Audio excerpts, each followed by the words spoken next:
chicken that I won in a raffle at SoCali, and then I also have a crocheted little octopus that was part of the prize pool for winning SoCali. So shout out to SoCali. That'll be my fun fact. Hi, I'm Minnie. This is my first time hosting with the podcast, and fun fact, yay! And the fun fact is on my bed I have 3 different type of piplups. 3 different piplups. Yeah, 3 piplups. I really love piplup. I was gonna say, so no question there about what your favorite Pokemon is. So yeah. I will agree that I do think Piplup is the best Gen 4 starter. Gen 4, right? Yeah, I think. So I will agree. Best Gen 4 starter. So I will back you up on that one. Good. So, anyways, welcome to episode 15 of the podcast here with the CCA. We're going to have a fun-packed episode for you all. We're going to be starting off with some quick announcements, going into our Week 4 recap, followed by an interview with the one and only Farmingdale State Rams, and after that, a Week 5 preview. So, with that said, let's increase the counter and get started. First off, we've got CCA announcements. First of all, we got a stats update for you all. So go ahead and head on over to the stats page. There is a new featured section on the website. So take a look at that. Hoken does a phenomenal job week in and week out to keep that updated for everybody. And I know it's always so fun to dive into the stats and get lost in the sauce. And then the next announcement was this past weekend, 7 universities on the East Coast sent their team to participate at the University of North Carolina Greensboro Spartan Inc. Invitational 2024. VCU Big Fat Sea Cows took first place in the gold bracket with a close games with GMU Patriots as the runner-up. And then the silver brackets, the Bobble Hat Gang won over Griff Inc. in the grand finals. It was a fun land to do. Honestly, I was really excited to see this because, especially on the East Coast, and I would say it's North Carolina's southeast. I'm gonna call it the southeast. Yeah. But at the southeast school, there's a good bunch of schools there.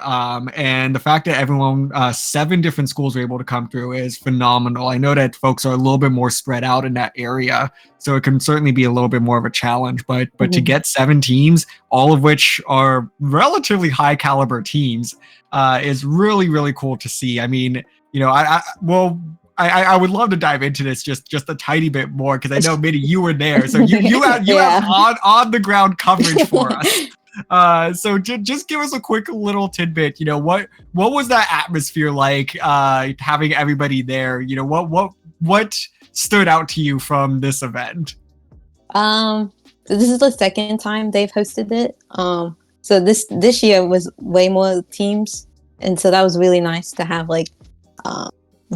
more than 3 teams or 4 teams from previous years. So that was really fun to interact with everyone. And I don't know, the atmosphere was just pretty fun and chill, and everyone's having a good time hanging out with each other and doing the LAN, for most people, the very first LAN. Awesome. Yeah, that's really cool to hear. Because I feel like that's kind of the next natural evolution of our collegiate space is to start seeing a lot more of these regional LANs. So seeing the success that UNCG had here hosting is just so promising. And I just love to see it because all of these little regional areas that are hosting LANs for collegiate teams are growing. I mean, we had the SoCal LAN, we had the Purdue LAN, now the UNCG LAN, the 3 staples for the collegiate space. So really, really cool. So happy for everybody, and congrats to you as well. Thank you for winning that. It looked like GMU put up a really good fight, but you guys pulled out, and we're gonna get a rerun of that really soon. Yeah. Next week's scheduling. I know we should have doubled down and been like, hey, can we turn grand finals into a best of, I guess, 12? So you had the best of 5 for the set, and then after that, just keep going. Just keep going. Keep going. We'll play the match right there and then. It's been fun. Well, so shout out to the UNCG team for a phenomenal LAN. I look forward to seeing what you all are able to continue doing. So with that said, let's go ahead and dive on into our week 4 recap here. So we're going to get things started. Once again, another eventful week for the CCA. Exciting and pivotal matches are shaping up the standings for each group as the race to the playoffs heats up.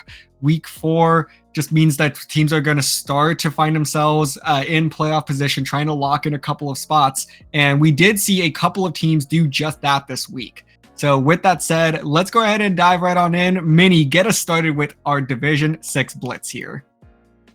Okay, so CSUSB Coyote Blues took a 4-0 win against CCU Coastal Booyah Basins.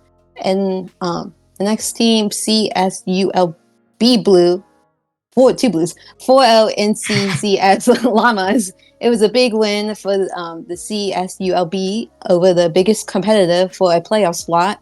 Congrats to them. And then UCSD Sun God Squad took a 4-0 win against NYU Tenta Missile Crisis. Yeah, so big win, big week for California teams in that Division 6 group there, actually. Like I said, the double blues with just one letter that separate their acronyms. And I believe this was actually UCSD's first, or Sun God Squad's first set that they've played all season. Really? Yes. They had a bye week 1, rescheduled week 2. Week 3 opponent was a team that unfortunately had to drop from the league. So week 4 was their first time that they played this season. Well, glad they got the first win. So, hey, what a way to kick it off in week 4. But the key match from this week that we want to highlight is Auburn Navy with a massive 4-2 win over DePaul's Anarcho-Ciliism. A massive win for the Auburn Tigers, puts them atop their group with a 3-0 record. So I believe that doesn't quite lock them into a playoff spot. They're really close. At this stage, I would give them like 90% odds to make it, but there's still some scenarios that could happen that could knock them out. So the simplest thing to do is just continue to win to lock in that spot. But with that said, Anarcho-Ciliism now sits at 1-1, barely behind Gator Eats Squid for the second spot in the group, with an upcoming match against them due to a reschedule. That's going to have some major implications for this group. So Auburn Navy 4-2 over Anarcho-Ciliism, our Div 6 match of the week. Yeah, interesting. So, let's go ahead and continue on to Division 5. So the Blitz here, quick breakdown of what happened in Division 5 this week. Houston's Chaotic got a 4-1 win over Utah Technical University's Cosmo Nautilus. Then we have the Titans of Alterna Blue out of Cal State Fullerton with a 4-0 win over the Rochester Tiger Trouts. And lastly, University of Maryland's Table Terp Troop getting a 4-0 win over Dominguez Hills Ivory. Table Terp Troop gained that big win there, gained them a lot closer to that playoff spot. CSUDH Ivory had a really good start to the season, but they're going to go ahead and take their first stumble here in the regular season, and now going to kind of put them in a little bit of a purgatory here as they are continuing to search for that playoff spot. Yeah, that group is very close for any spot for the playoff spots. For the key match for Division 5, it's MS&T Splatoon Gold have a 4-3 victory over DPU Anarchy Rainbow. And in a tense set going all the way to Game 7, Splatoon Gold came out with the victory against the Anarchy Rainbow. The victory has caused a 3-way tie in the group between DPU Anarchy Rainbow, MS&T Splatoon Gold, and U of A Axon Splatters. This group is very important to look at, as every game matters going forward for a chance for one of the threes to get a playoff spot. Absolutely. And when you have those three-way ties, that's when the groups really get interesting. So Yeah. I'm so excited to see how this particular group finishes, because as of right now, it does seem like it's anybody's race still, especially when the sets are as close as this one going to a game 7. Yeah, definitely. And now the Division 4 Blitz.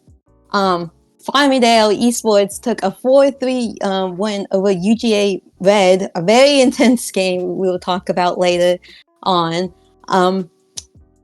Morvier Cyber Squids also took a win, going 4-3 over MSU Casual Conch. And then the Grisco Gators, University of Florida, took a win over OU Academy B, going 4-0. Very interesting. Yeah, and our key match for the week here for Division 4 is UT Dallas's Arc Haley getting a 4-0 victory over SplatScat Orange. A massive win for Arc Haley, winning in dominant fashion over SCAD. And with one fewer games played, Arc Haley closes the gap on SplatScat Orange in the hunt for that second playoff spot within the group. SplatScat Orange now hanging on by a thread to that playoff spot with that 2-2 record. Arc Haley sitting at 2-1. RIT's Tiger Prawn sitting at 2-0. So SplatScat Orange having most of their sets done. They're gonna still have a bit of control with one more set to still be played. But that's gonna be so pivotal for them to win.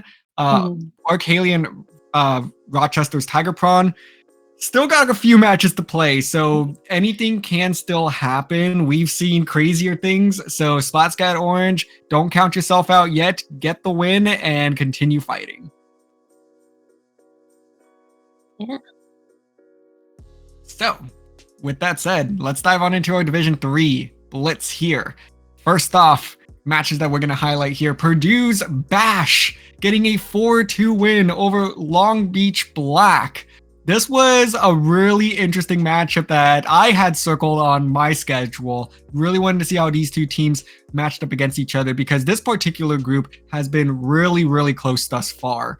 And this was one of those matchups where it felt like anything could really go. So Bash going to get the slight upper hand here to pull away and start to reposition themselves again for another playoff spot for the 4th season in a row. But they still have some fighting to do. It's not quite secure yet. Next, we've got VCU's Goomies getting a 4-0 win over Bradley's Life Could Bradley Dream. So Bradley had, I believe, been undefeated up to this point. So Goomies is going to give them their first loss. So in a sweep, nonetheless. So Goomies really looking good to make a push for the playoffs and maybe even a division title with a match performance like that. Yeah.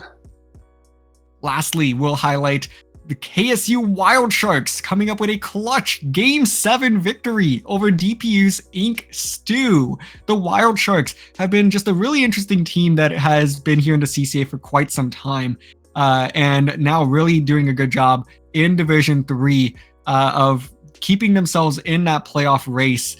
And kind of just going toe-to-toe with each of these teams. So it's going to put them in a spot to contend for the playoffs, but I believe they currently sit in 3rd, so they're going to have to see a couple of things bounce their way if they're going to squeeze into that last playoff spot. Yeah. And the key match for Division 3 is UT Utopia Tylo Krakens getting a 4-3 win over UCF Bullshark Black Clips. The top 2 teams in the groups faced each other in a pivotal playoffs match. With this victory, the Utopia Tylo Krakens now have a guaranteed playoff spot. But can the Bull Sharks bounce back from this loss and win the last game to end off the season? That will be a question for the coming up week. Yeah, that is going to be a big, big question to answer there, because those are the top 2 teams within the group. So I believe the Bull Sharks still need to play Golden Bear. No, actually, no, they already played Golden Barracudas. My apologies. But they're sitting at 3-1. That's still a good spot to be in to try to squeeze into the playoffs. So we'll probably, I believe we're going to talk about them briefly later on in the preview. So that is something to look out for, because this group still fairly close, but those top two teams, UTK and Bull Sharks, looking good. Yeah. And now for the Division 2 Blitz, SlatSCAD, black team getting a 4-0 victory against University of Florida Death Roll. FSU Seminole Cephalopods Granite took a 4-1 win over WPI Grisco Wilker Unions. And the University of Washington Husky Splattersville Knights Violet going to a Game 7, but taking the victory, going 4-3 over ONSU Scarlet. Violet wins the Battle of the Gen 9 Pokemon games for this week. Honestly, wait, okay. I don't think this was intentional when we were seeding, but I did not even realize this until right now. That is hilarious. Oh, I'm so happy that was caught, because I'm pretty sure entirely unintentional, unless another seeder had caught it early on in the season. But that is gold. Love it. And that group we'll talk a fair bit about in the week 5 preview. There was a lot to say about the implications of what this match has for that group, because I believe 5 of the 6 teams in that group are still contending for a playoff spot. So a lot to be said there. Key match of the week, though, for Division 2 in week 4, UCF Aeronautics getting the 4-2 win over Purdue's We Aquatic Little Creatures. The race for Division 2 Group 1 is getting even more and more exciting as Aeronautics pulls off the impressive win over WAC to insert themselves into the playoff race. WAC, as a result of this loss, dropping down to 2-2, but still hold on to second place in their group with an extra game played over California Rollers. Splatlanders, though, are sitting pretty on top of the group right now with their undefeated record, I believe having only dropped like 2 games this season so far. So they're looking really good. But between WAC, California Rollers, and Aeronautics, those are 3 really good teams that are going to be fighting for that last playoff spot. Splatlanders aren't locked in yet. I do want to be clear on that, but I at this stage would give them a solid 80 to 90% odds of locking in that playoff spot. So if that holds true, WAC, California Rollers, and Aeronautics are going to have an explosive finish. I believe California Rollers and let me make sure I have this correct. I believe there's still one matchup to be played between those 3 teams. It will be California Rollers versus Aeronautics. That still needs to be played. So there's a lot of implications for that one to come up. Interesting. Right. Div 2 is always interesting to look out for. Div 2 is always a glorious mess. Like, it is one of the most fun divisions season after season. And there's always one group that just makes Krona and I cry in spreadsheets. So we'll definitely keep an eye on Div 2 for sure, because there's a couple of fun groups. But let's go ahead and wrap up our week 4 recap here with Division 1. Getting things kicked off is Red Embers with a massive 4-0 victory over Skyfall. Skyfall was looking pretty good to start out the season, but Red Embers, after finally getting a couple matches in here, are quickly returning to their last season form, or their last season playoff form, I should say, and are still perfect through this season. So very, very amazing to see Red Embers really get into some momentum here and knocking off Skyfall in dominant fashion. Also, we have the IVC Diamond Rays getting a 4-0 win over the H-Town Rebels. The Diamond Rays get their first win of the season after taking games off of a few teams here and there. I believe went to a Game 7 once or twice already this season. So they're finally going to get over the hump. This was one of those teams that I was really looking forward to contending in Div 1. They have not disappointed so far, and I'm just so happy that they finally got their first Div 1 victory. Yay! And then the first key match from Division 1 is EU UCD banana split, getting a 4-3 victory over Drexel Dragons Splatoon. Down by 1-3, Banana Split was able to pull off the victory in an intense Game 7. This victory has ensured that the Banana Split's playoff stream is left alive for at least another week, with a guaranteed playoff spots in the card if they can beat UCSD this week. Drexel is now sitting 2-2, but is still in a hunt. Group 3 second playoff spot is still a very close race for this coming up week also. Oh yeah, and again, we'll touch on that in the week 5 preview, but yeah, Oklahoma, Drexel, and Banana Split all fighting for that second playoff spot, and not to mention the wild card race as well in Division 1 new this season. So 2 of those 3 teams could make the playoffs, or it could just be one of them. So this last week is going to be very, very telling in Group 3. Mm-hmm. The last matchup that we're going to go ahead and highlight here from our Week 4 recap, CSU LB Gold getting the 4-0 victory over Reef Runners. Long Beach Gold continues to chug along with an impressive win over the Reef Runners. They are now 2-1 in Group 1 and are starting to look like a possible playoff team. They, while the other Corona, not Corona, thought so last week at the very least. He had said in his interview that was his pick for one of the 2 wildcard teams. So speaking very highly of this Long Beach Gold squad.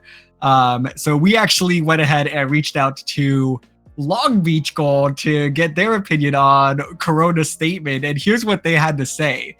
And I quote, "Hey everyone, this is CSU LB Gold, your favorite out-of-nowhere team that loves to foil league predictions. It's been a bit scary being placed in Div 1, but we are happy that we are still able to put up a good fight against these other teams. We had a lot of fun fighting Reef Runners and gave the fight our all, even if we got a little bit silly. As for our Div 1 playoff chances, we're going to give it our best shot. We're excited to fight Comet Blasters and work our hardest to punch our ticket for playoffs with not only their match... I believe that's supposed to be with not only this match, but our reschedule with Red Embers as well. If it happens, it happens, but keep an eye out for us," end quote. So this Long Beach team definitely keeping things humble at this stage. Very grateful to be in the fight here, because I know they were very nervous entering Division 1. But I hope that at this point that they have that confidence to back them up of like, hey, we have a winning record in Div 1 right now. We are in the hunt. You know, nobody's secured in that group yet. They can still come out and make a playoff spot either outright or through the wild card system. Mm-hmm. So gonna be really interesting to see where this squad finishes up. Really excited for them. Oh yeah. They're such a fun group. I love they are. So, well, that is it for our week 4 match recap. But before we transition to our next segment, we have a couple of things that we will dive into here. So first of all, the power rankings update. So after 4 weeks of matches, the ranks are as thus: the top 5, UCSD and Penn State keeping the 1 and 2 spots with their dominant performances this season. Both teams did not play this week. But given how dominant both teams have been up to this point, there's really hasn't been much of a reason to knock them off of that 1 and 2 spot. But Red Embers and VCU hot on their trail, as both Red Embers and VCU maintain their perfect seasons. Red Embers currently 8-0 in games, VCU 12-0 in games, with Red Embers sweeping Skyfall this week. VCU did have a reschedule as well. So 3 of our top 4 actually didn't even play in week 4. So it was kind of hard to be like, well, you know, how are we going to fault this reschedule? Like, we really can't. Well, like all of you teams have been great so far. But VCU did look impressive in that UNCG LAN. So we're definitely going to give you all credit for that still. But hey, the match that matters for the CCA at least is still to come versus GMU. And lastly, that thrilling Game 7 victory. UC Davis's Banana Split climbs onto the top 5 leaderboard. But hey, just on the outside, we have Night Sharks and OU Academy A sitting just looking in right now, waiting for their opportunity to sneak into the top 5. These two squads are not out of it yet, both looking to contend for playoff spots still. Div 1's always so close and scary on who gets to go in that for playoffs. So talking, the next part is the wild cards, as we mentioned before. Given that all the groups are starting to mostly take their shape now, we can finally start to look at the pivot teams and spectate on who needs to hunt for a wild card spot. So, and for Group 1, this group is easily the hardest to fully predict, as only around 50% of the matches have been played as of yet. For the teams that are in the playoff striking range, you have CS ULB Gold, Red Embers, and Night Sharks. Note that Red Embers versus CS ULB Gold and Night Sharks versus Red Embers have yet to happen.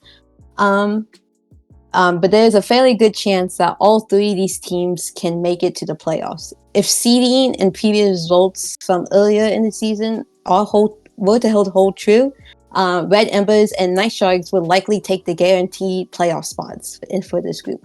However, CS ULB Gold have set themselves very well for a possible playoff spot with a win differential of 3 going into the last 2 matches. Winning in the shortest amount of games against Comet Blasters and taking the Night Sharks to as many games as they can will greatly help them for a wild card. Exactly. So great analysis there, Minis. This group is just too early to call, but those three are certainly standing out so far. And seeding, tells one story, but of course things can always take a drastic turn. And we've seen some fun upsets already within Division 1. So hey, anything can still happen with that group. Anything's possible. Diving on into Group 2, we do this group is probably the most stable so far, with PSU Blue currently 4-0, locked into a playoff spot for the I believe this is only their second or third consecutive playoffs. Third consecutive playoffs. So they are locked in for their third consecutive playoffs.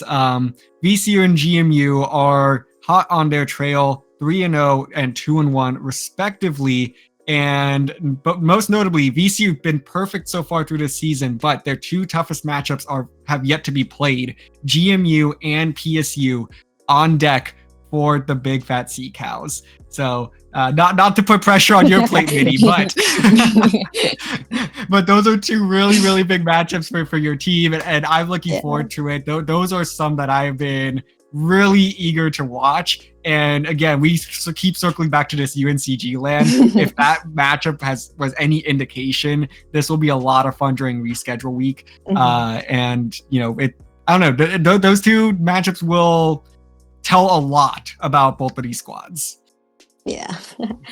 So I will quickly just highlight. So losing the match though would hurt VCU, but they are still in a wildcard position. Both of these teams are really. So again, nothing is set in stone other than PSU is going to be in the playoffs. But VCU and GMU in a good spot here.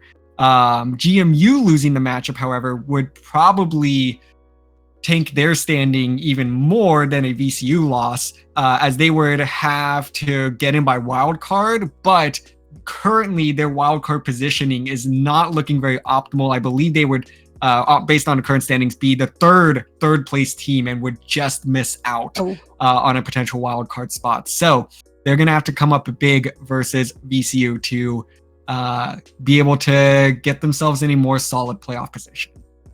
Yeah. Now going from the most stable group in Division 1 to a circle of stuck for Group 3. UCSD is the only team to have a locked position for the playoffs, having yet to have a game taken off of them.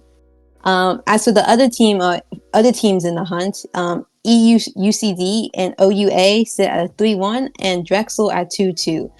Notably, at the beginning for the week 1, Banana Split lost to OU Academy A. And then this past week, Drexel just lost to Banana Split. So the two very important matches are happening this coming up week. Banana Split versus UCSD and OU Academy versus Drexel. Both of which can make a circle of stuck depending on the results. Drexel needs to win over OU Academy A to have a bit of a shot at making it to the playoffs, while OU Academy A needs to win over Drexel to get to playoffs based off on record, or hope Banana Split loses to UCSD as they have a head-to-head victory over UCD. Banana Split needs to win over UCSD to have a guaranteed spot in playoffs. If they lose and Drexel wins, then a nasty circle of stuck is created across going on with 2-4 in groups, which doesn't really play to their favor. We will be discussing these matches next week. And I'm sure that, barring time, because God knows that sometimes we are overworked here, but if the time allows it, I know that this is a particular group that Krona and I are really interested in. We did a couple of spreadsheets last season to analyze a few of the playoff scenarios, and this is the group that I think is most interesting to us at this stage. Group 1, still very interesting, just way too many matches to be played still for us to start to make a call or a spreadsheet to analyze the playoff positioning. But this group is getting really close. I believe there's only like 4 matches that need to be played across the group. So we can certainly start to analyze that in much further detail. So I'm excited to see the Group 3 finish and how those playoff spots shake out next week. So as far as I am aware, though, I believe the only match from that group that will end up being played this week will be Drexel versus OU Academy A. So we'll have a lot to say still about that matchup next week. Mm-hmm. Yeah. Whew. All right. Wow. Quite the recap there. When you get close to the playoffs, it's always just, there's so much to talk about because you're starting to narrow teams down a little bit. The storylines have evolved a lot more, and the playoff race is heating up. So it just makes it so interesting to dissect and project what's going to happen in some of these groups. So that's going to be it for the recap, though.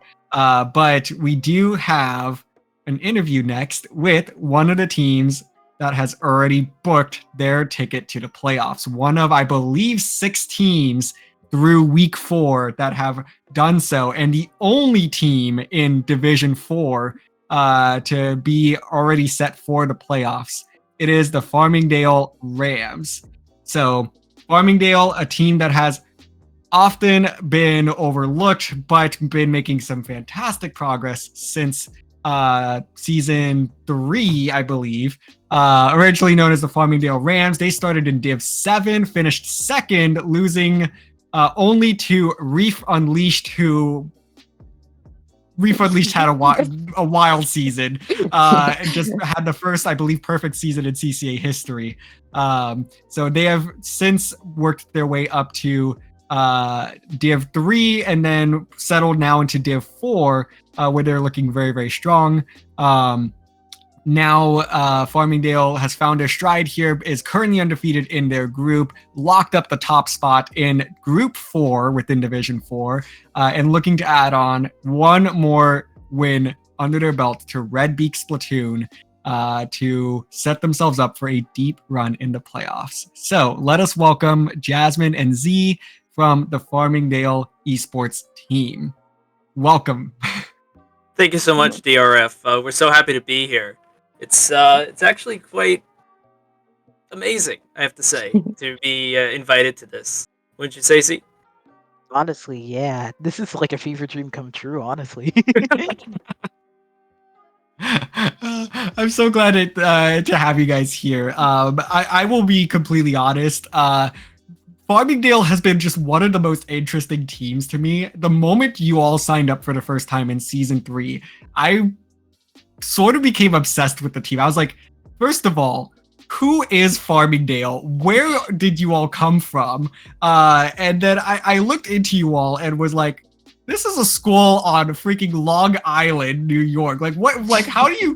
What kind of name is Farmingdale in New York? That would, for me, I struggled with that when putting those two together at first, because I was like, that just does not seem to have matched. But I will also say you have one of the best logos in collegiate esports, just in my opinion overall. I see you guys got the jerseys on as well. So honestly, show those off for a second, because like I genuinely think this is one of the best brands. Thank you. Thank you. Thank you. We're very proud to be Rams. Rams.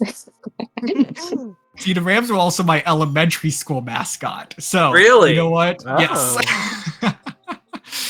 So I very much do enjoy the Rams mascot here. Maybe that's why you were obsessed with us. Maybe Got a deep that's connection. why. So no, it's you guys are a really fun team. So let's go ahead and dive on into some of this interview stuff. So I'll hand it off to Mini to get things kicked off. I just wanted to get that out first. A question. One thing we thought was very interesting while doing the research for this interview is that your team has had a slightly different roster every season. You have competing in season 3. You were the Farmingdale Rams, and then in season 4 you were the Farmingdale State Rams, and in season 5 you are currently competing as the Farmingdale Esports. Could you elaborate on why these teams change, and does it have to do with your school's esport program? Sort of. So when we signed up in originally in season 3, we signed up as the Farmingdale Rams. Most likely because our current coach, who was our current captain at the time, signed us up as that, because Rams are, that's our mascot and everything, and Farmingdale Rams kind of rolled off the tongue. That was just kind of what we were. Then the following season, our captain stepped down and became our current coach, and we got a new captain who wrote us down as the Farmingdale State Rams. Just a little variation, just something that we were signing up as. And then this season, I became captain, and I wrote us down as the Farmingdale Esports to line up with our club as the esports club. Everything else is Farmingdale Esports. So I figured, you know what, let's create a sense of unity within our teams. And who knows, maybe next season when I step down, it's gonna do a different thing. So yeah. Interesting.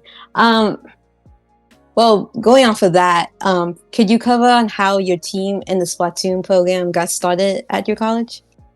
Yeah. So, it all started in season 3. We didn't play before that. As I mentioned, our current coach and previous captain at the time, he wanted to create a team, and he was looking for people, and he knew a guy who knew me, who knew this other guy, and we signed up. So, I think we were 4. I think we were 4 only in the first season. No, I'm sorry, we were 5. I remember we had another guy. And so we just kind of played, and that was fun. And unfortunately, we had one of our teammates leave. Not to his, not because he wanted to, but because he graduated. So unfortunate. It's kind of a bittersweet moment, but we had to get new players. So we got, I think, 2 new players come season 4. Season 4, yes, thank you. And that's where I come in. Okay. Well, actually, nope, Z, you were season 5. Oh, okay. Yeah. Season 4, we had some other people join in. So the restructuring of our team kind of caused us to play not as well, but we were still learning. We were still getting into the competitive scene, because we have never played competitive before season 3. None of us have. Okay. So we were kind of learning competitive as we're going, and learning team structure and just being better at the game than we already were. And that's already continuing to happen. So season 4 occurred. That's when we were in Div 3. And unfortunately, we didn't make playoffs. but we're back with a vengeance with some new players, some talented players, and we're taking playoffs with stride. You are definitely playoffs, guaranteed playoffs. It's going strong.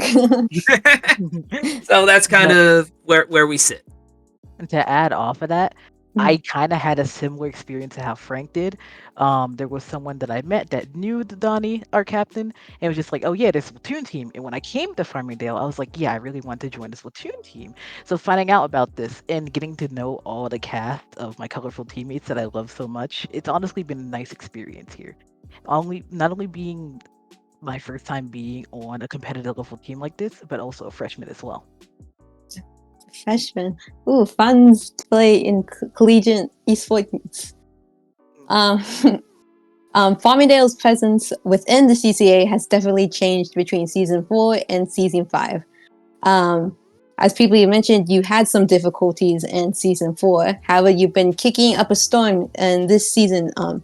What changed between these two seasons, and have you been doing anything specific to improve during the off seasons? So as previously mentioned, we had some new players come in between 4 and 5 as well. In addition to that, we've also been collaborating with some other teams and having like kind of a boot camp in off season. So where we would just kind of go through some routines, some sets, go over strategy, and just kind of iron out our weapons that we like to play. Like, I'm sure you've seen me with my Octobrush Nouveau. Just, I love the Octobrush. I've been loving brushes ever since Splatoon 1. So I want to refine that and pull that up into the upper league. I'm assuming a similar thing is happening with Z with the Swiffer. He's a Swiffer main. Because the Swiffer has always been one of my favorite weapons since I used him too. So, of course, it's one of my trademarks here. Yes. One thing I will go on about is that besides of the practices that we've taken, we've also made sure to grow closer and develop individual strategies with our teammates as well, so we can actually combine off of different specials or strategies in the games as well. Yeah. Indeed. Yeah. So, in addition to that, we also reshuffle our team a bunch whenever we're playing, because we're a team of 6, so we're able to have those 2 subs switch in and out. And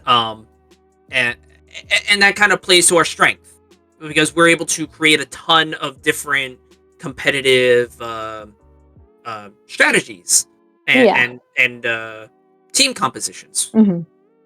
Because we have like a Naut player, we have a Hydra, we have a Squiffer, a Brush, a Bucket, these shot dualies, we play the field, and then we reshuffle into what we need to play for the point and what we want to achieve.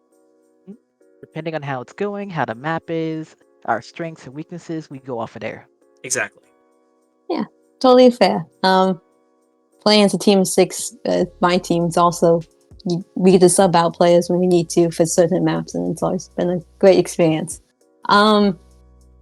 Just in general, have you guys thought about doing any tourneys that are outside of CCA, or is it just time scheduling that just doesn't line up for that? We were actually... Go ahead, Z. I've been talking a bunch. Go ahead. Okay.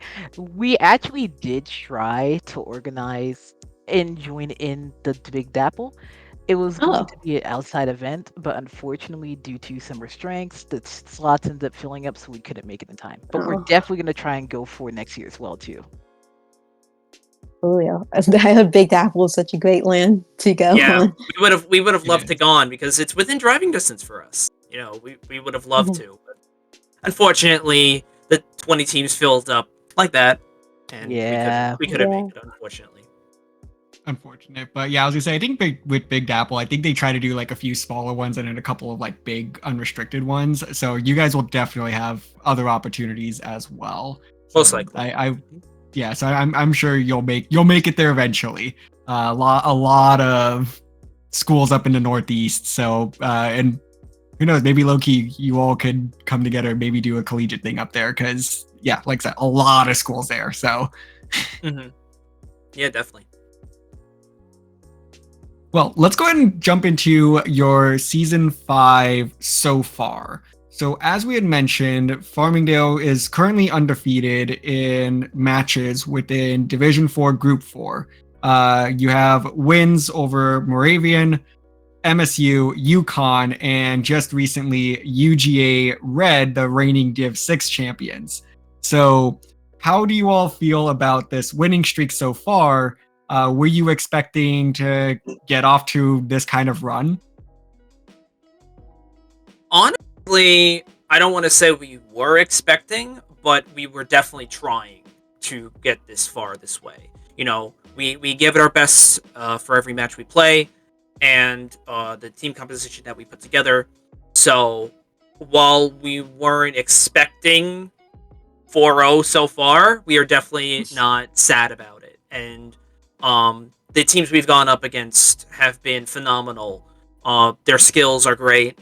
They're great people, and we're so happy that we had this opportunity to go up against them, especially UGA Red. You guys gave us a run. It was really Yes. fun going off against you guys. Yeah, the back and forth was really. It was very evident, the back and forth against UGA Red. Definitely. Well, speaking of UGA Red, you guys won with a very intense Game 7 of Clan Blitz. This is even more impressive given that the UGA was an undefeated team in your group, having been 3-0 before your match. Could you guys speak about how Farmingdale approached this match, and then was anything you were trying to focus on against UGA? Well, to go off of things, we went in trying to play our best, keep level head, and do what we can, play to our strengths. But then there's one person that threw us all off on that. Ember. Their carbon roller, their roller, it was really good. And so while we still maintained the level of keeping level head, while also trying to play to our strengths and the objective, keep an eye out for Ember as well.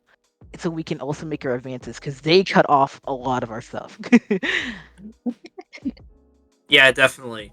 Yeah, just watching that match back, it was very evident, the back and forth between mid of I think it was Barnacle we were on. Mm-hmm.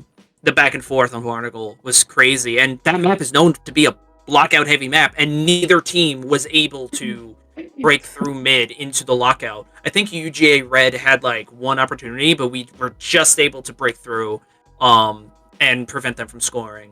And then at the end, when we had that wipeout, our not player just went ahead, grabs a ball, and chucks it in overtime. The euphoria I saw when I was watching that back was insane.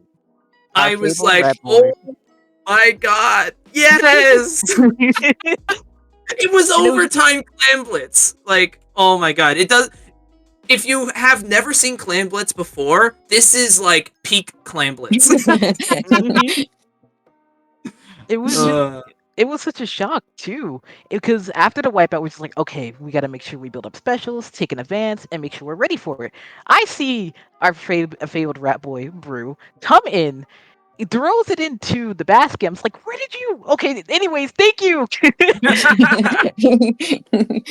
Yeah, he was playing up, and everyone was playing defense. So a little bit of team coordination there. We were able to play the offset basically. Mm-hmm. That's great. So I guess first let's kind of get some context here. If you guys can recall for us, what was the, I guess, game breakdown between you and UG, right? Like who won which games throughout the set leading up to that game 7? So if I recall correctly, I think it went us, UGA Red, us, UJ. No, wait, no, that's 7. UJ and then us, right? Yeah. Okay, wait. So game 1 Farmingdale, game 2 That- UGA. And it was us twice, and then UJ won the Farmingdale, UGA 5 and 6. Okay. Yeah, and the UJ won 6, and then we won 7. Yeah. So Okay, it was gotcha. very much back and forth, with these games. Okay. So yeah. So then, I guess being up 3-1, how do you all, keep the composure when you drop, one game? And you're like, okay, that's fine. We have wiggle room. Then game 6, you're like, oh shoot, we're tied up. It's going down to game 7 now. So how do you guys keep yourselves just mentally into the set when the pressure is applied very suddenly onto you like that going into game 7? Honestly, it's like a moment where it's a lot. It's like, okay, we didn't expect this, but at the same time, don't lose focus, don't lose sight of things. It's not over until it's over, and we can still win this if we play our hardest. It's not over until the bell rings. Basically, yeah. Mhm. So that was kind of how it was. We had a 3-1, and we could have won during the 5th match. Unfortunately, it didn't happen. UGA caught us off guard, and they were able to play. I believe, if I recall correctly, we were playing pretty aggressively, and unfortunately, we couldn't respond to that quick enough. I believe, if I recall, Game 5 was on TC Inkblot, if I'm not mistaken, and we unfortunately were not able to respond to their aggression as readily as Yeah. we should have. Because as I was watching it, it was just a back and forth while we were passive, and then UGA was being aggressive, and of course they were able to gain upper hand because of that passiveness. So that's why we had to change it around for the last game. Basically, yeah. In fact, I was supposed to be playing in that Clan Blitz match, but last minute we swapped it around, and it was to our benefit. We have games preset beforehand, so during practice we discuss, all right, what do we want to do? What are the teams comps looking like? And we discuss it. And then as we're playing the matches, whether it be through a scrim or through the actual game, we play it by ear from there. And when we play it by ear, we can then go ahead and reassess what we need to play against, what we need to look out for. Gotcha. Okay. Well, then I guess on that note of Game 7s, the week prior, you also found yourself in a Game 7 situation against Yukon Siberian Squids. So just like this week, you came out on top in a clutch scenario. So I guess with that said, what was the more difficult 7-game set, Yukon or UGA? Ah, I would have to say UGA. yeah. Yeah. It's like both put up a really good fight, but UGA having that well-coordinated teamwork, being able to, as I look back into the stream too, you guys mentioned that, yeah, they enabled Ambrosia with the specials, the teamwork, the coordination. That's what really set us, not Ambrosia, Ember, sorry, but they enabled them, and they were able to get the upper hand on us, and that changed the tide of things. So we got to give it to UGA. Yeah.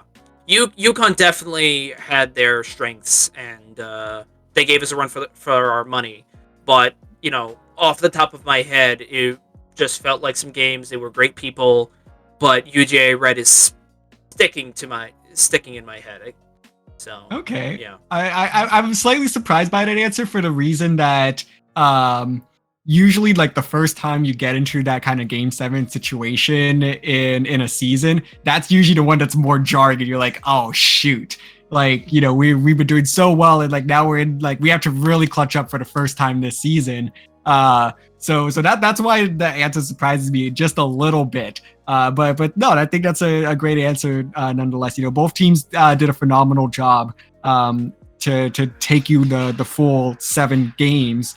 But just both scenarios are a bit different. I guess my last question regarding that then is for that Yukon set. I guess if you guys can summarize that set in just a couple of sentences, how would you describe that for anyone that is just hearing about this going to the full 7 games? Well, it was intense because, of course, it was a bit of a back and forth, but at the same time, intense but fun. That's how a lot of these matches have been going through. Despite us getting our ass kicked here and there, it's still a really fun experience to try and get a bit of learning process, learn how maps go, learn how we bond and synergize a bit more, and it's just a good time. Yeah. Basically, everything Z said I was going to say and more. So, yeah. I have nothing else to add on to that. Fair enough. Well, looking forward to the future weeks. As we stated multiple times, you're the first Div 4 team to lock the spot for playoffs, with you mathematically clutching the first spot in your group, which is Group 4. How does it feel to be moving on to playoffs once again? Were you expecting this at the beginning of the season? Expect is a strong word. I would say optimistic to get here. But because expect means like, oh, we should make it to playoffs. Like, no, we want to make it to playoffs. So, that we definitely did our best to strive for this, and put our best foot forward, basically. So yeah. Did we expect it? I guess. I really don't know how to answer it to expect, but we were. I mean, you were the number one seed in your group, so I feel like there's some expectation at the very least. Be like, the seniors have a good faith in us. Oh yeah, definitely. Yeah, we can't we don't discount that. But we also can't discount our opponents. Just because we're placed number 1 doesn't mean we should expect to win all these games. We can still be knocked down. Exactly. Definitely. And I will say, being in this spot, and especially having our spot locked into, while I'll be honest, I didn't expect it to happen so quickly, but because of the fact that it happened, it's like, holy, this happened. This is so nice. Yep. Yeah. Well, I guess on that note, given that we are at the end of the regular season, you only have Redbeak to play. But as we look towards the playoffs, there are a number of different teams that you could possibly run into, from the first round all the way to possibly a grand finals matchup. So looking at those other groups, who are the teams that you are keeping an eye out for possible matchups that once you enter the playoffs? Honestly, at least from my point of view, I don't have any particular eye on anyone, but it's more or less to just expect, hey, these guys are going to be pretty good.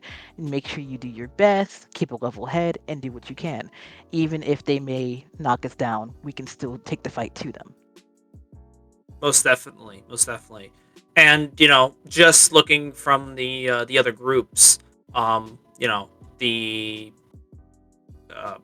some reason I'm remembering Nautical. If we've ever gone up against them, maybe we have at some point. But I see that they're pretty high up in Group 3. So I don't know if they're gonna make it, but if they do, I'm excited. As well as any other of the teams. We usually play it by ear. We don't discount any teams. We take every team the same way, and we do our best to play our best. So no real expectations, just kind of like we're gonna see who we go up against, and we're gonna do our best to stay in it. That is completely fair. So I won't try to force team names out of you guys. But no, that is a completely fair response. It's kind of you'll take who you get. Exactly. Yeah. No, that's totally cool. So then I guess with that said, we'll go ahead and start to wrap this one up. So thank you to both Jasmine and Ze for joining us. Is there anything else that we might have missed here, or anything that you guys want to plug? Go follow Farmingdale Esports on Twitter. We have our own official esports Twitter account. It's at FSCE Sports _. Go follow us. We post some cool clips and such from all of our games that we play for. Not just us, from the other teams as well. And I guess last question: what does a man have to do to get a Farmingdale State Rams esports jersey? It was $35. Join the team. Join the team. Didn't give us $35. Basically, yeah. We'll see what we can do. All right, grad school. I don't know. Again, I still don't know too much about the university in of itself. But you know what? We'll start looking at grad school programs and see if we can make that a reality. That would be fantastic. It would be. All right. Well, thank you again, Jasmine and Ze, for joining us today. We are excited to see where you guys go in the playoffs this upcoming season, and we wish you the best of luck. Thank you so much. Thank you so much. Bye-bye. Awesome. Well, that was Jasmine and Ze of the Farmingdale Esports team. So very, very excited to have talked with them. Here's Mini.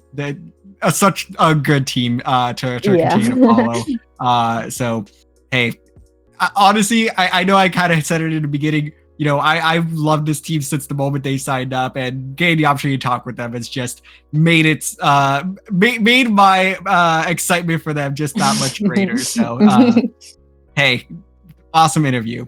But with that said, we have one more segment to go through, and that is our Week 5 match previews. It is the final week of new matches in the regular season before we hit reschedule week.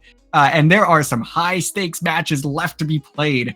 So notably, this is the week where we start to see a lot of those 1 seeds and 2 seeds play each other for the way that the schedule works out. So a lot of times those 1 and 2 seeds, the teams that we probably have the highest expectations for coming in, but finding themselves in wildly different positions. Some of them are exactly where, you know, we might have thought, but others are now trying to really squeeze into those last playoff spots. So very, very exciting matches up ahead just on that basis alone. And now starting off with Division 6 and the preview blitz, OSU Octos and Squids United Gray versus NCCS Llamas. Can the Llamas be the first team to take games or let a match off of OSU? The next match we're looking at is Coyote Blues versus Deep Sea Terrors. And lastly, DPU Anarchy-Ciliism versus Ferris State Splatoon. DPU is in the hunt for playoffs and needs a victory to extend their chances here.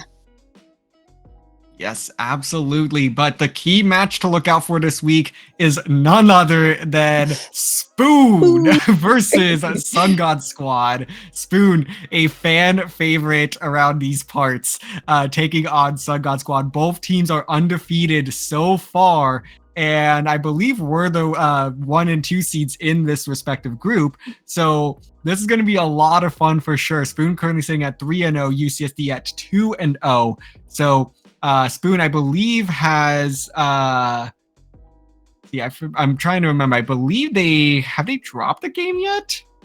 Let me verify this real quick, actually. Yes, they have dropped exactly 1 game so far to the Tenta Missile Crisis. And then on the flip side, you have Sun God Squad, who has played like 4 games total. So 2 very different dynamics here. You know, a team that has played 15 or 13 games so far versus a team that's really only played 4. So this match will be very essential to the playoff seeding. The winner of this will most likely take that first seed and lock into spawn to playoffs. The team that loses will still have a pretty good shot at the playoffs, but they'll have to make sure that they secure their last game or just wait on the other matches before they can safely assume that they are in. So I believe Spoon actually is secured for the playoffs already. So let me go ahead and adjust that real quick. So Spoon is locked in. They're playing for seeding here. Sun God Squad still has 2 matches to play. With a win here, I believe they will lock in a spot in the playoffs. But no, it's still a lot at stake with seeding on the line. Definitely. So Division 5, though, the preview blitz here is going to be key matchups. WVU, Sporty Bobble Hat Gang, taking on Rochester's Tiger Trouts. Can the Tiger Trouts get a win against the tied number 1 seed? So, a lot at stake between these 2 teams as they are fighting towards the top of the standings, trying to, jostle for some playoff positioning here. But neither of these teams are locked in quite yet as well, so still a lot to be played. DPU's Anarchy Rainbow versus the Stevens Octocutioners. Another fun one for teams that are hovering right around those 2-3 spots. They're going to be playing to really, once again, find themselves in playoff positioning. I don't think anyone in Div 5 has quite locked up a playoff spot yet. So every single one of these matches do have a fair bit at stake. And then moving along to Clark Coy versus Money Mindset. This is going to be another really fun one, as Clark has been dominant all season long, dropping a singular game to A-State Black. They're looking to kind of complete the near perfect regular season versus Money Mindset, who is currently 2-0 as well. So neither of these teams have dropped a set yet. One of them will for the first time this week. Very intense match to look forward to. But the key match for Division 5 will be Scat Yellow versus CSUDH Ivory.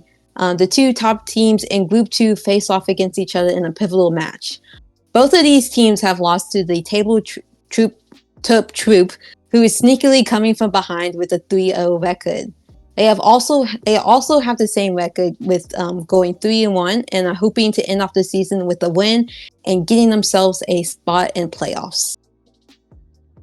Yeah, that's going to be a fun one for sure. Mm-hmm. On to Division 4 in the Blitz. WPI Grisco Union Busters versus KSU C-Sharp Major. Can the C-Sharp Major stop the WPI dominance in Group 2? We shall find out for this week. The next match is RIT Tiger Paw versus Splascat Orange. Splascat has the playoffs chance resting on this match, needing to beat RIT here to still have a chance at getting playoffs. And then the last match is Nautical versus GMU Academy. Battles between two of the top 3 teams, likely to have a major playoff implications. Winner will be positioned nicely to finish in the top 2 of the group. Sweet. So, the Division 4 already spicing up, but our key matchup for the week, which I think I might have hinted at a little bit earlier, is the Moravian Cyber Squids taking on UGA Red. This is a battle between two teams that have one loss each.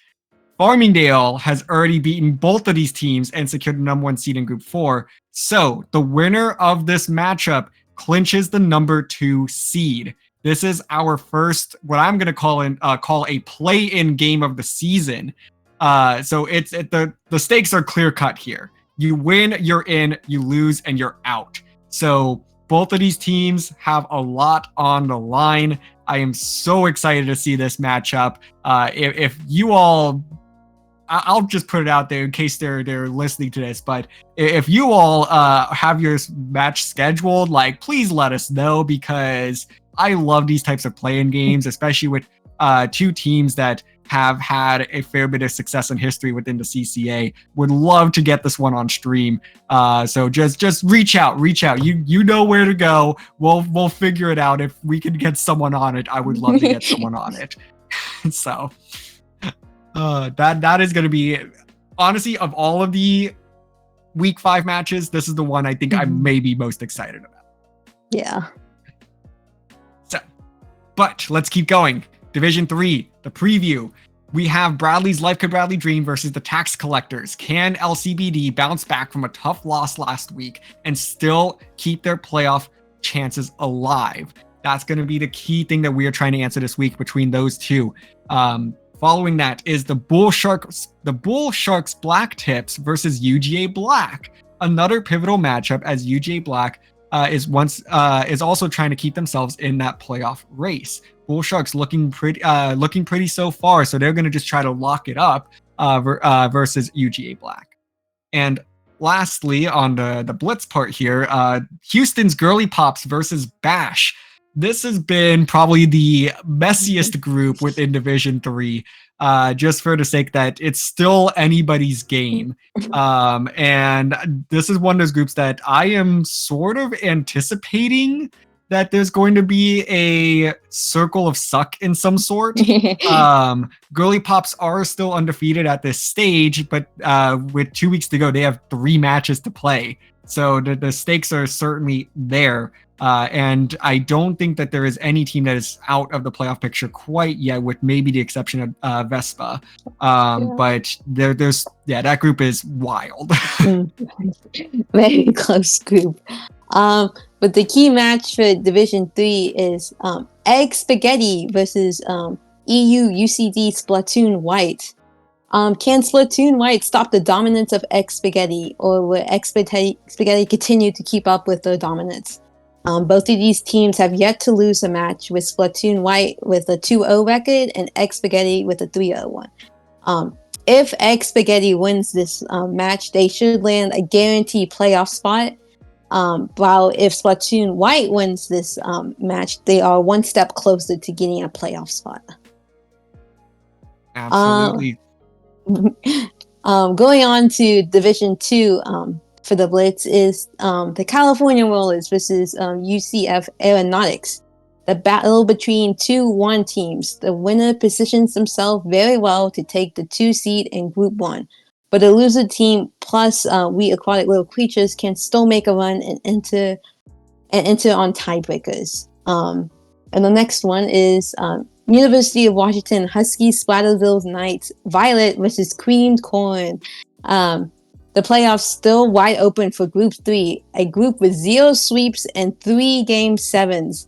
Winner still does not clinch. Loser is not out, but this is a key match for positioning. Oh man, I love these types of games where there's so much on the line, yet the result still doesn't tell us a whole lot. So like the stakes are there, but it's just so hard to define still, because again, I believe Div 2 Group 3 is going to be our group from hell this season, where just anything goes and nothing's going to be decided until the last match is played. So definitely mark my words on that one. So many talented players in that group that will make it a fun ride till the very end. So our key matchup of the week, though, is going to be WPI's Grisco Workers Union versus Cal State Fullerton's Titans of Alterna Orange.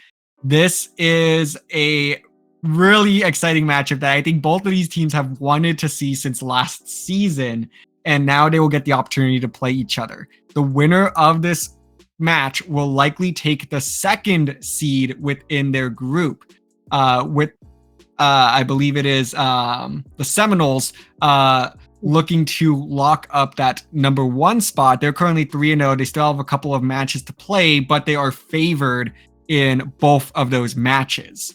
So with that assumption in mind, this ends up kind of being a play-in game, but hey, there's still a chance that both of these teams sneak in. So they both have already lost to the Seminole Cephalopods Garnet, WPI losing 1-4, and Titans of Alterna losing 2-4. So these two teams have been looking for this rematch since season 2, where Cal State Fullerton did win 2-1 over WPI in. Fullerton also won 2-1 against WPI in Entrance Exam 3. So these two teams always make it so much fun every single time they play. So definitely look out for that one. This one will be on stream, I believe, this Friday. So that's tomorrow. Yippee! Yeah, so let's go ahead and wrap this up with Division 1. Our key matchups for the week are going to be UCSD Esports Gold taking on EA UCD Banana Split, the California Showdown. Can Banana Split break UCSD's undefeated streak, break their perfect season, and give themselves a chance in the wildcard spot? Or even just lock in a top 2 spot for the playoffs? So a lot at stake here for Banana Split. UCSD Gold already locked into the playoffs, but what's at stake for them here is just securing the number 1 spot and trying to secure a more favorable matchup when it comes to the playoffs. So definitely still some stakes for UCSD to try and run away with this one. Then our one of our headliners here, Red Embers taking on the Night Sharks, 2 teams that have looked so strong to start the season, that have had really deep runs in previous seasons and previous tournaments. So 2 Titans are facing off this week. This one is going to be a showdown. That is for sure. I don't think they have historically played each other either. So someone can correct me if I'm wrong on that, but I think I'm that's so excited. right. Okay, then yeah, this is really 2 Titans coming together for the first time. So prepare for some earthquakes. That's for sure.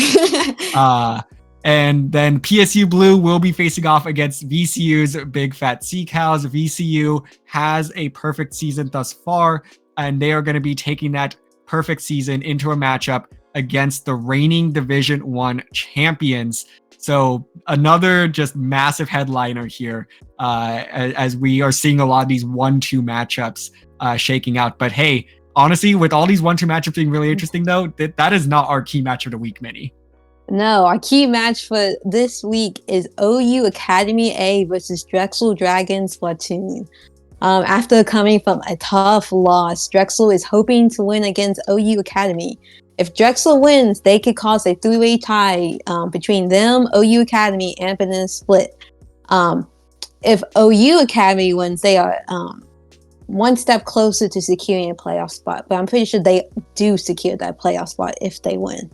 I'm inclined to agree with you there, Minnie, because that should put them at 4-1. I want to say, because I think they've played every other matchup to this point. Yeah. So they will lock in a playoff spot for sure, because no one else will be able to catch them at 4-1. Well, sorry, I take that back. Banana Split could still go 4-1, but they do own tiebreaker over Banana Split. Yeah. So with that said, yes, they will lock in the second spot in the playoffs.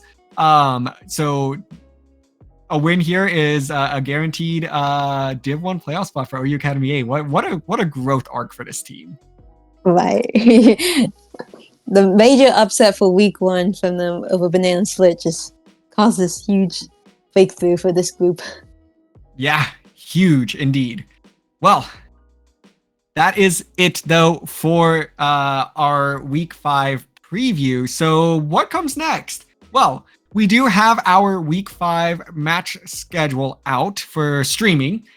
Tomorrow you will see Div 2's WPI Grisco Workers Union taking on Titans of Alterna Orange. That will be at 9 p.m. Eastern, followed by Spoon versus Sun God Squad at 10 p.m. Eastern. So 2 heavy hitting matches to get your weekend started. And on Saturday, we will have Splatscad Orange taking on RIT Tiger Prawn at 8 o'clock Eastern, followed by RIT Tiger Sharks taking on We Aquatic Little Creatures. It's going to be a Rochester doubleheader. Lastly, to round out the evening, Div 4's WPI Grisco Union Busters taking on C Sharp Major. And on Sunday, a doubleheader to wrap up your weekend, 8 p.m. Eastern, is Div 3's Utopian Title Krakens versus the Golden Barracudas. I believe we might have misspoke earlier that UTK had a playoff spot locked in. I believe that that is not the case. Golden Barracudas can still win out here and put UTK in a pretty uncomfortable spot.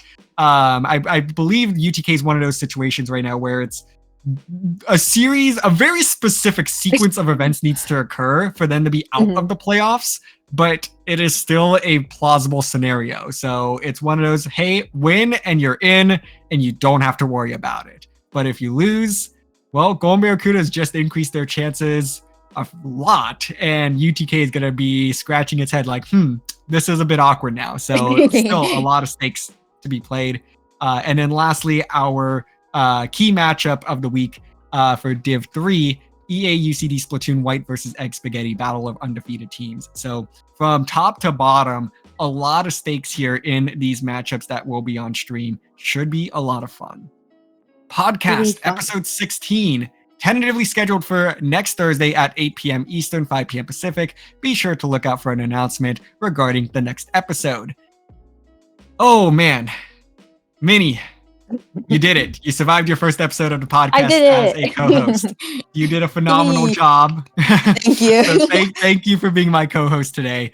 Let's go ahead and close this one out though. Where can the people of our chat find you? You can find my team Twitter. It's BF's SC_splat. And that's where you can find all of our Twitters. I don't know how many E's are in my Twitter user, so I'm doing that instead. I also occasionally stream our CCA matches for Big Fat Sea Cows at Mini Epiphany. What about you, DRFS? Where can we find you? You can go and find me on Twitter at DRF_Splatoon and on Twitch at TritonDRF. But per usual, you can find me right here on the CCA channel covering all things collegiate Splatoon. Thank you so much to everyone that joined us today to watch this episode, and a special thank you to the Farmingdale Esports team for joining us for that lovely extended interview.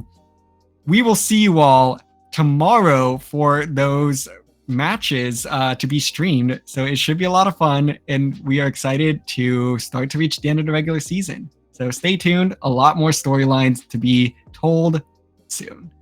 Have a good one. Bye-bye.